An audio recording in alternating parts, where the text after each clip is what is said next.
For one weekend this past October, Patriots Point hosted the American Veterans Traveling Tribute Vietnam Memorial Wall. We're looking for a way to give back to the community as far as the commemoration of the 50th anniversary of the war. And we came upon the AVTT, and they've been great. And you can see names and stats, but to actually see name after name after name after name, 58,272 names. It's really powerful. It puts in perspective how many people actually sacrificed and lost their lives. For one Vietnam veteran who came to the traveling wall, the emotions ran high. This wall means everything to me.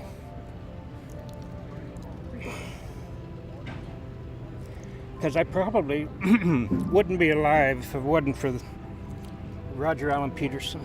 We followed Mr. Jackson as he found Peterson's name on the wall. Roger Allen Peterson. And then right here, William G. Cox. Those two were killed with me on March 29th, 1971. He was a medic. We got in a firefight and the tank was blown up underneath of it. I was laying in the field getting shot at, and I couldn't move because I was pinned down. Roger Peterson came running out from another tank.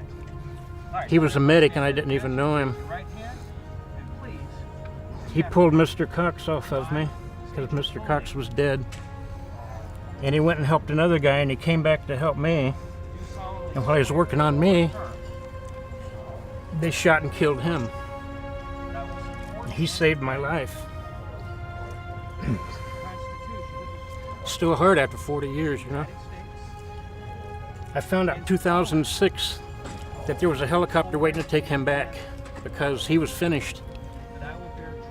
The firefight broke out and he decided to come and help me instead of getting on the chopper and going home. And he was killed.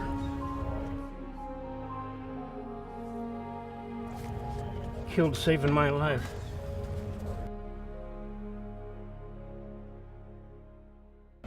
For all those people who can't travel, this is amazing. And for the kids who grew up after the Vietnam War who really don't know much about it, it's a chance for them to just get out close to home and actually see what was involved with that war.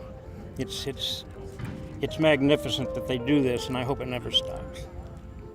Jackson hopes that the wall and the lessons learned here will reshape people's opinion of his generation.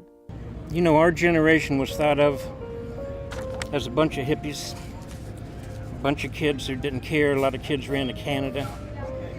I just hope it changes the perception of what people thought about our generation back then, because we were drafted. I got my draft notice on the 4th of May, 1971, watching the Kent State disaster on TV. And the guys were being drafted day after day after day, and very few of them said no. So I hope that this changes the perception of the generation that I was in. 895 South Carolinians lost their life during the Vietnam War. To commemorate their service, dog tags have been printed up with each one of their names on it. It's part of the Vietnam experience here at Patriots Point. You know, we have a name, but to hold a dog tag, the dog tags went around somebody's neck. And when they died, they would always take the dog tags. And so now, you know, you can hold and you feel what it was like to hold those dog tags. It's the same type of dog tag that was used in the war. And they used to go around somebody's neck, and now there's not a neck to go around. And it really puts it into perspective of what that war cost the American people. And for one woman, finding a dog tag of her brother, Charles Seeger Jr., it was a miracle.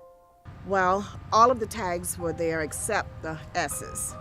Well, as it turned out, the S's was over to the side, and two men, they were going through the S's. I think they were straightening up the chains on them. And so they asked me for my brother's name, and they began looking for his name. And as they flipped through, I grabbed a handful of the tags myself. And as I opened my hand, my brother's name was sitting on top.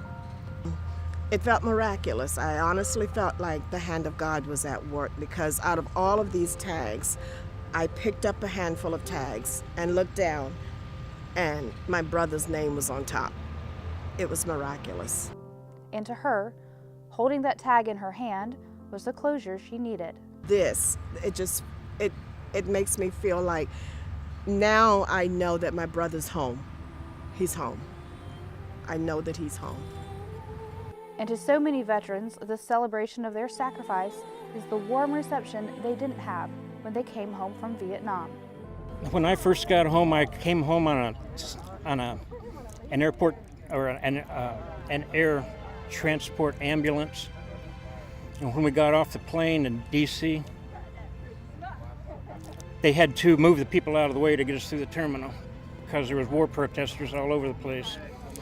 They had big buses sitting outside with chicken wire all over the fences. And I asked one of the ladies, I was on a gurney, they were wheeling me through. I asked one of the nurses, and there was nobody there to greet us except the nurse. I asked her, I said, why are the chicken wires on the fence? And she said it's because when the buses go into the hospital, the war protesters will throw garbage cans in front of the truck, in front of the bus, and make it stop. And when it stops, they throw rocks and bottles at the windows. That was my first 10 minutes after I got home. You know, that left a void over there. We left Vietnam thinking we didn't do our job and we should go back and finish it. And when this travels around and shows people exactly what happened over there, it gives us a feeling of accomplishment that we can say, see, we did this. You know, this was something we tried to do. We did our job. It wasn't popular, but we did it anyway. And it just gives us a feeling of accomplishment to know that people are actually looking at this and appreciating the job that we've done. For Palmetto Scene, I'm Katie Gear.